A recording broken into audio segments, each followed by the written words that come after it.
In this episode, I'll be sharing some true scary camping stories that make you rethink how fun it is to sleep in a thin fabric bag in the middle of nowhere. But before we start, please consider giving this video a like. And if you've ever had something weird happen while camping, feel free to contact us and share your story. I'd love to feature it in a future video.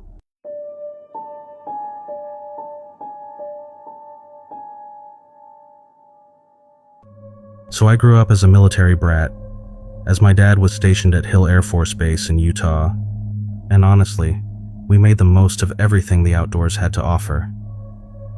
Looking back, I feel pretty lucky we were surrounded by so much natural beauty. We went to Farmington Canyon all the time. It was absolutely gorgeous up there, especially during the fall when the leaves changed colors. The aspens would turn this brilliant gold, and the scrub oak would go deep red. The drive took about an hour from base, maybe a little more depending on traffic, and how many times we had to stop because my little brother needed a bathroom break. I still remember that dirt road we had to take to get up there. It was pretty nerve-wracking at times, especially when I got old enough to really understand what could go wrong. On one side, you had these massive rock walls towering over you, and on the other side was just this steep drop-off. I mean, really steep. No guardrails or anything like that to stop you if something went wrong. Just open air and a long way down. The road was so narrow that when another car came from the opposite direction, both vehicles had to slow way down and inch past each other carefully. Sometimes one driver would have to back up to find a wider spot. My mom would always hold her breath during those moments and grip the door handle. My dad would just stay calm and wave at the other driver. But once we got up there and found a good spot to hike or have a picnic, it was totally worth it. The views were incredible, and the air smelled like pine and earth. And there were moments where I could peer out my window and see nothing but tiny, colorful trees, way down below. It made my stomach flip a little, but I couldn't stop looking. I remember this particular trip really well, because it was such a rare treat. We were actually going camping in a tent with my family and our 2 dogs. This was the 1990s, but we were using this old 1970s style metal frame tent that we'd picked up at a garage sale for practically nothing. It was heavy and kind of a pain to set up, but my dad said it was sturdy, and that's what mattered. My father had really bad back issues, so most of the time we were stuck doing day trips or staying in cabins and hotels where he could sleep in an actual bed. Sleeping on the ground wasn't really an option for him usually, so the fact that we were going tent camping this time was a huge deal to me. I was beyond excited, and I must have packed and repacked my stuff 3 times before we even left. Then we finally arrived at the campsite in the late afternoon, and after driving around for a bit, we chose a spot right next to a creek. You could hear the water rushing over the rocks, and it was really peaceful. Then we cooked hot dogs over the fire, and my brother burned his as usual. The dogs were running around sniffing everything, completely in their element. By the time we were ready for bed, the fire we'd built had died down to just simmering ashes glowing in the dark. We made sure to douse it completely with water. My dad was really careful about that, and then we all crawled into our sleeping bags. It was colder than I expected, even inside the tent. Later that night, I woke up to one of our dogs growling low in his throat. It was that kind of growl that made the hair on the back of your neck stand up. Earlier in the day, we'd seen rabbits hopping around the campsite, so I figured that's what had him all worked up. Probably just some small critter moving around outside sniffing for food scraps. But then I realized he wasn't growling at some rabbit. He was growling at the sound of footsteps crunching footsteps on gravel. Someone was out there. I didn't know what I should do. Should I wake up my parents, or should I say something? I was too scared to even move, so I just laid there in my sleeping bag, absolutely terrified. Whoever it was seemed to be moving around slowly, inspecting different areas of our camp. I could hear him getting closer to our tent, then moving away, then coming back. At one point, I heard him trying the door handle on our vehicle. That metal clicking sound when someone pulls on a locked car door. My dog's growling kept getting louder and more aggressive. He was really worked up now, and I could feel him trembling next to me. That must have been what finally scared the person off, because after what felt like forever, but was probably only a few minutes, the footsteps moved away from our campsite and faded into the distance. Soon after the footsteps disappeared, my father, who I realized had been awake the entire time as well, probably lying there just as frozen as me, decided that now that the moment of potential danger had passed, it was time to get the hell out of there. He quietly unzipped his sleeping bag and started waking up my mom and siblings, who had somehow, incredibly, slept through all of it. I don't know how they managed that with the dog growling and those footsteps crunching around, but they were completely out. Then, we all moved quickly but quietly, stuffing our sleeping bags and gear into bags as fast as we could. Nobody wanted to be out there any longer than necessary. The old metal tent came down in record time. We talked about what happened the entire trip back down that narrow, winding dirt road. It was around 1 a.m. I still remember looking at the dashboard clock and seeing those green numbers. I don't think any of us slept much at all the rest of that night, even after we got safely back to our own beds at home. I know it's not much of a climax to the story. Nothing dramatic actually happened, but it scared me to death at the time. And that feeling is just burned into my memory forever. Even now, decades later, I can still hear those footsteps crunching on the gravel and feel that paralyzing fear in my chest. The weird thing is, I remember seeing multiple cars full of what looked like college students. At least that's what my dad said they were based on how they were acting and how loud they were being, though I could be totally wrong about that. Hauling up that dangerous canyon road in the middle of the night. Like, who drives up a narrow dirt road with steep drop-offs at 1 a.m.? It seemed really strange to us at the time. But I still have no idea who that person prowling around our campsite actually was. Were they lost and wandering from one of the other campsites trying to find their way back? Were they just some opportunistic passerby who saw our camp and thought they'd see what they could steal?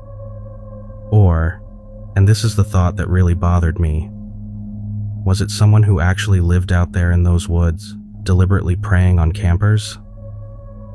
I'll never know the answer, and honestly, I'm not sure I want to.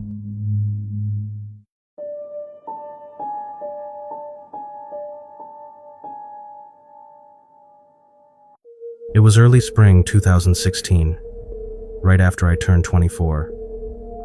My friend and I had just pulled into Black Canyon Rim campgrounds, just outside Payson, Arizona. We'd been coming out here 2 or 3 times a year for a while now. There's something about this place that keeps pulling us back. The views are absolutely incredible, especially at sunset when the whole canyon lights up in orange and red. And the best part was, it's only about 2 hours from the city, so it's perfect for a quick weekend getaway. The area was pretty quiet and secluded, which was exactly what we wanted. There was a little privately owned convenience store a few miles down the road where you could grab basics if you forgot something. Before that, there was a small town about 20 miles back where we'd usually stop for gas and any last-minute supplies. Now, the entrance to the campground was right off the highway, just a dirt road that branched off to the side. You couldn't miss it because there was this big wooden campground sign posted at the beginning. It had all the usual information and whatever general news campers needed to know. Sometimes they'd post warnings about mountain lion sightings or remind people about the fire ban. The dirt road itself was pretty straightforward, mostly just one long stretch with maybe one fork in it. The whole thing stretched out for several miles into the wilderness. We got curious one time and decided to drive the entire length just to see where both paths would take us. The first path eventually led you to another highway entrance on the other side. About halfway down that route, there was an old ranger tower standing by itself. We always wondered if anyone actually used it anymore. The other path was less interesting as we followed it all the way to the end, but it just stopped. There was this old abandoned cabin on that dead-end path, maybe a few miles in. You wouldn't notice it unless you were really looking for it. It was set back pretty far from the road, mostly hidden behind some thick bushes and larger trees. We'd spotted it by accident one trip, and always made a point to look for it after that. Something about abandoned places out in the middle of nowhere always felt a bit creepy but fascinating at the same time. Most of the snow had finally melted away, and all the animals were starting to wake up and move around again after the cold months. We'd almost always spot wild horses roaming around, usually in small groups. Deer were everywhere if you kept your eyes open, and there were tons of little critters darting across the road. So it really was the perfect time of year for this kind of trip. We rolled in around 4 p.m. on a Tuesday afternoon, which meant we'd have the place pretty much to ourselves for at least a day or two before the weekend campers showed up. Normally, we tried to arrive by noon at the latest, so we'd have plenty of daylight to set up camp and settle in, but this whole trip was kind of spontaneous. We'd been talking about needing a break from everything, and then we realized we both had to work that coming weekend. So we just said screw it, and decided to head out on a Tuesday instead. Sometimes the best trips are the ones you don't overthink. The problem was, the sun was already starting to dip below the ridgeline, and we still hadn't picked our camping spot. We were losing daylight fast, maybe an hour left at most. There weren't many people out there, which was nice. Just 2 other groups that we could see. Both looked like families with kids. They'd set up camp fairly close to the entrance, only a few hundred yards or so from where the dirt road met the highway.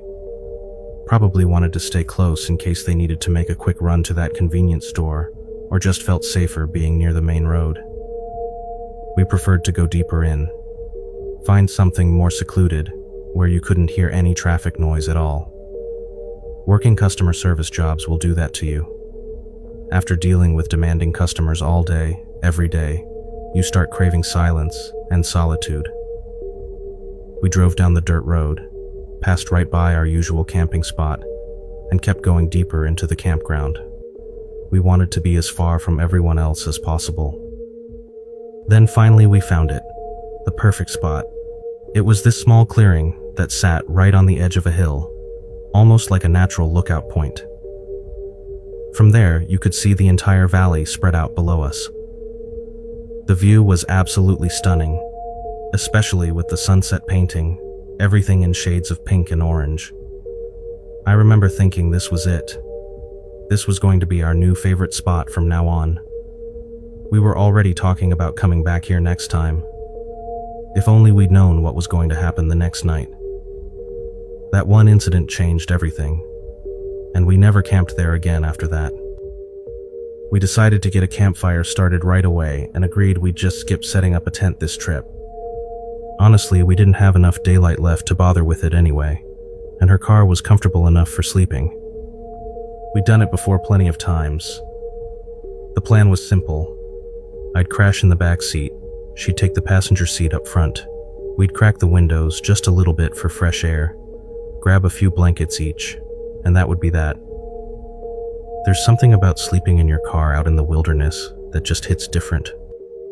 The next day was pretty uneventful, which was exactly what we needed. We didn't do anything special or go on any big hikes.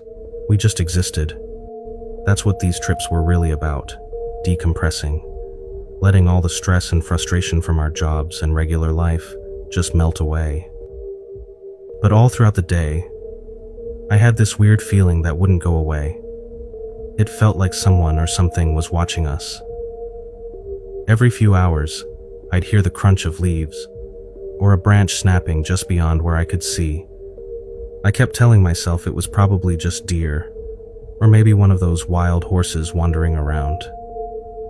My friend didn't seem to notice anything strange, or at least she didn't say anything about it. So I tried not to make a big deal out of it. No point in freaking her out over what was probably nothing. I pushed the feeling to the back of my mind and tried to enjoy the day. But when night fell, that uneasy feeling was still there. maybe even stronger.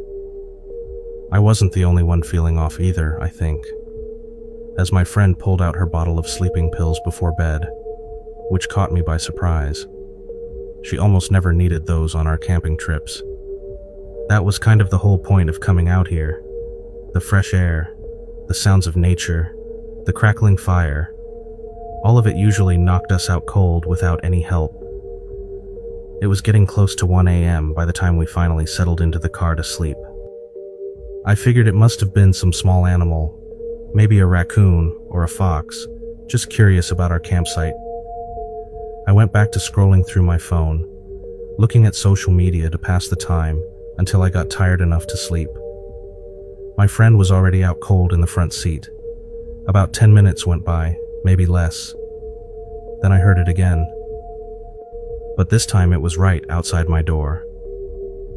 I immediately lowered my phone and froze. As I turned my phone away from my face, the backlight from the screen lit up the window above my feet for just a second. That's when I saw it. I swear to God, I can still see it perfectly in my mind. 2 hands were pressed against the window, and they were covered in scabs and scratches. The fingers were curled over the edge of the window, gripping it from the outside.